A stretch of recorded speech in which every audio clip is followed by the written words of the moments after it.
3. Assalamualaikum warahmatullahi wabarakatuh.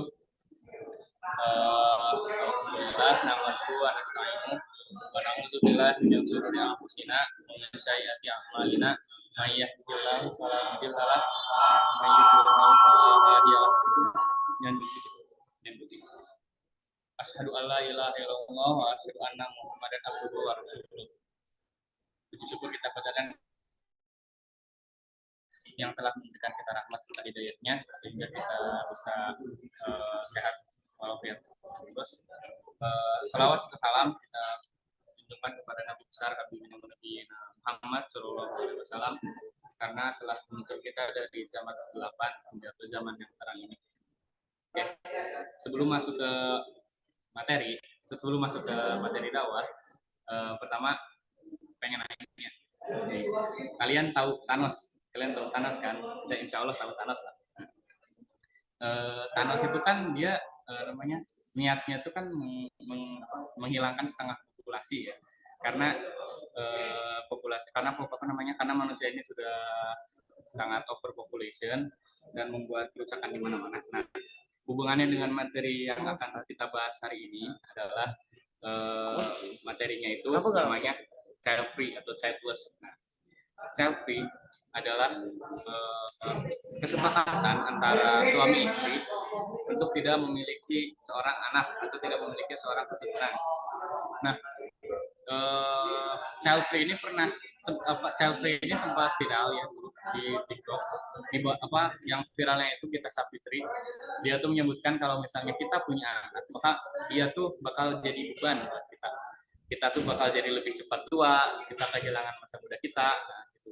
Padahal pandangan ini tuh sebenarnya salah. Tapi kalau misalnya kita bilang pandangan ini salah, kita dibilang kalau misalnya child free dalam Islam itu tidak boleh ya. Maksudnya karena dia tuh banyak menyalahkan hadis gitu. Salah satunya tuh hadis kayak gini, hadis Nabi. Jika anak Adam mati, maka terputuslah semua amalnya kecuali 3: ilmu yang bermanfaat, sedekah jariyah, mendoakannya. Nah, kalau misalnya lu kamu child free nih, gimana lu mau dapet antum nggak punya anak gitu, gimana mau dapet pernikahannya? Terus aku juga pernah ada dalil Allah kayak gini di surat Al-Baqarah ayat 140 ya. Apakah kamu lebih mengetahui daripada Allah? Nah, si kita Safitri ini tahu gitu loh. Kalau misalnya child free ini dia tuh keputusan yang sangat tepat gitu. Emangnya kamu bisa lebih tahu daripada Allah? Nah, terus juga ada 168 ayat berapa ya? Dia. Terus ayatnya tuh ingatlah Zakaria ketika dia berdoa, ya Allah jangan jadikan engkau sendirian di dunia ini tanpa seorang keturunan, karena engkau adalah sebaik-baiknya ahli waris. Nah, Nabi Zakaria juga pengen punya anak gitu. Masa si kita Safitri yang manusia biasa juga gak mau punya anak gitu. Aneh gitu.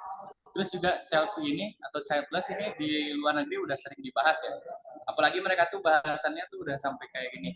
Apakah seorang anak kecil itu seorang malaikat atau seorang iblis? Nah, soalnya ketika kita membesarkan anak kecil, kita tuh membesarkan dengan penuh effort ya, dengan penuh tenaga. Nah, tapi pas waktu si anak kecilnya itu sudah besar, dia tuh bisa jadi beban buat orang tuanya. Nah, mereka tuh berpikirnya begitu, tapi itu pikiran yang salah. Buktinya kayak di Jepang, di Jerman, mereka itu mengalami depopulasi karena ya awalnya mereka berpikir kalau misalnya punya keturunan itu malah menjadi beban buat mereka gitu loh. Tambahan padahal syarat untuk membuat peradaban untuk lebih maju adalah yang pertama itu keturunan. Kalau gak ada keturunan gimana mau bikin peradaban? Lu aja bakal mati gitu kan ya. Aneh gitu. Makanya kalau orang bilang pemikiran ini close minded ya, makanya dia yang close minded. Soalnya kalau misalnya kita pengen ngasih pendapat kalau pemikiran ini salah, dia kan pasti langsung bilang lu close minded lah, lu pemikirannya sempit gitu. Padahal dia yang pemikirannya sempit gitu, gak mau menerima pendapat atau kritikan orang lain. Oke, mungkin segitu aja pembahasan kita hari ini. Assalamualaikum warahmatullahi wabarakatuh. Terima kasih.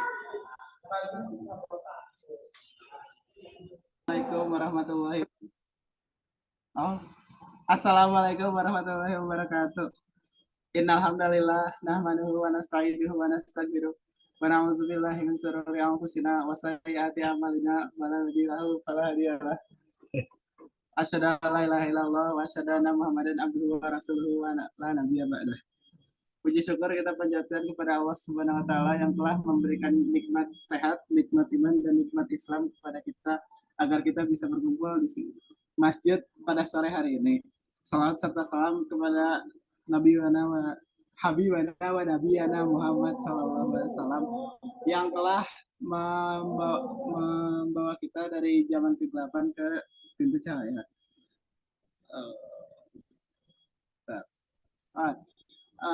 Para hadirin sekalian, izinkan saya untuk menyampaikan kultum tentang kerugian tidur setelah sholat subuh. Pastinya tidak sedikit dari kita menjadikan tidur setelah sholat subuh kenikmatan.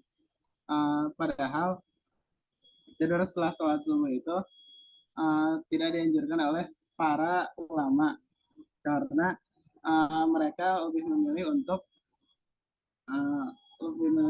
berzikir dan beramal baik hingga matahari terbit.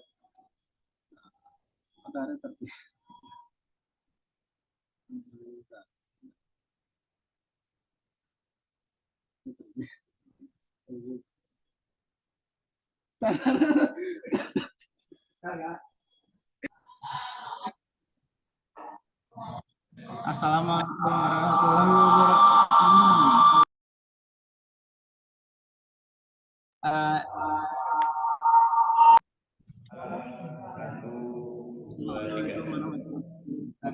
Innal hamdalillah nahmaduhu wa nasta'inuhu wa nastaghfiruh wa na'udzu billahi min shururi anfusina wa sayyiati a'malina fala hadiyalah. Asyhadu an la ilaha illallah wa asyhadu anna Muhammadan abduhu wa rasuluhu la nabiyya ba'dah. Puji syukur kepada Allah Subhanahu wa taala yang telah memberikan nikmat sehat, nikmat iman dan nikmat Islam. Kepadanya karena nikmat-nikmat itulah kita bisa berkumpul di masjid pada sore hari ini. Salam serta salam kita panjatkan kepada Nabi Muhammad SAW yang telah membawa kita dari zaman kegelapan ke zaman yang terang benderang. Hadirin sekalian, izinkan saya untuk menyampaikan kultum tentang kerugian tidur setelah sholat subuh. Pastinya tidur setelah sholat subuh menjadi kenikmatan tersendiri karena kenikmatan tersebut rasa mengantuk dan rasa malas yang membuat kita tidak bisa menahan rasa untuk tertidur di kasur yang empuk, apalagi jika kita tinggal di daerah yang cuacanya tergolong dingin seperti Sukabumi. Padahal para ulama tidak menganjurkan hal tersebut karena mereka lebih memilih untuk berzikir dan berbuat amal baik. Aktivitas seperti inilah yang seharusnya kita lakukan agar kita bisa lebih mendekatkan diri kepada Allah Subhanahu wa taala. Syekh Sulaiman Al-Jamal dalam Hasyiatul Jamal bahkan mengatakan bahwa tindakan tidur setelah sholat subuh itu bisa menjerumuskan kita kepada siksa karena kita menyanyiakan waktu yang amat baik di pagi hari. Tahukah kalian bahwa tidur setelah sholat subuh itu hukumnya makruh karena ada beberapa keutamaan yang bisa didapatkan oleh seorang muslim seperti ketenangan hati, menghapuskan dosa, bisa menjadi jalur untuk masuk surga dan banyak kebaikan lainnya. Tapi ada juga jika kita tidak melakukan zikir dan amal baik di pagi hari bisa juga menimbulkan kerugian. Di antaranya yaitu mempersempit rezeki. Jadi setelah salat subuh itu bisa mempersempit rezeki, dan bukan hanya material saja, bahkan segala negara Allah. Seperti sulit mencari pekerjaan, sulit untuk mendapatkan rezeki, dan bahkan bisa sulit untuk mendapatkan ilmu. Dan mungkin saja saat kita berada di kelas pada setiap hari-hari biasa dan kita tidak bisa memahami ilmu yang disampaikan oleh guru, bisa saja karena kita sering tidur setelah sholat subuh.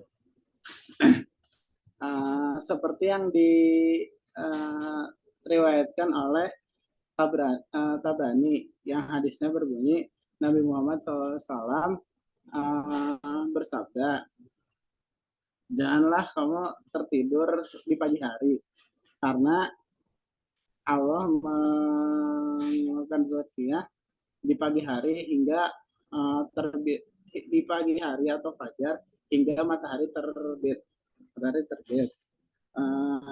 Dan Imam Baihaqi juga dalam hadisnya menyebutkan Nabi Muhammad dari Sayyidah Fatimah putri Rasulullah SAW.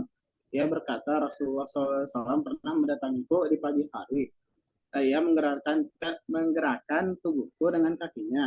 Lalu ia bersabda, wahai putriku, berdirilah, lihatlah rezeki Tuhanmu. Janganlah kamu melalaikannya. Sesungguhnya Allah memberi rezeki kepada umat manusia mulai fajar hingga matahari terbit.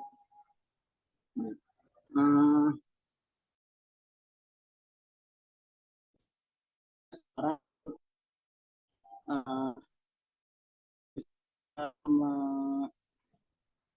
bisa menjadi bisa terbentuk dalam rezeki yang melimpah, keturunan yang saleh dan salehah, masuk surga dan lain sebagainya.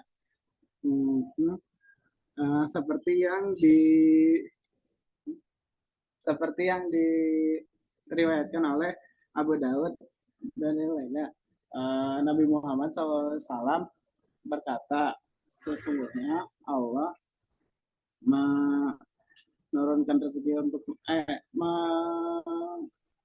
menurunkan banyak berkah kepada manusia di pagi harinya, di pagi hari mereka. Demikian kultum yang bisa saya sampaikan pada hari ini.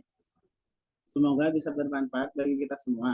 Jika ada yang baik, itu semua datang dari Allah, dan jika ada yang jelek, itu semua datang dari diri saya pribadi. Mohon maaf jika ada salah kata dan perilaku. Semoga Allah bisa menuntun kita ke jalan yang benar. Wassalamualaikum warahmatullahi wabarakatuh. Terus.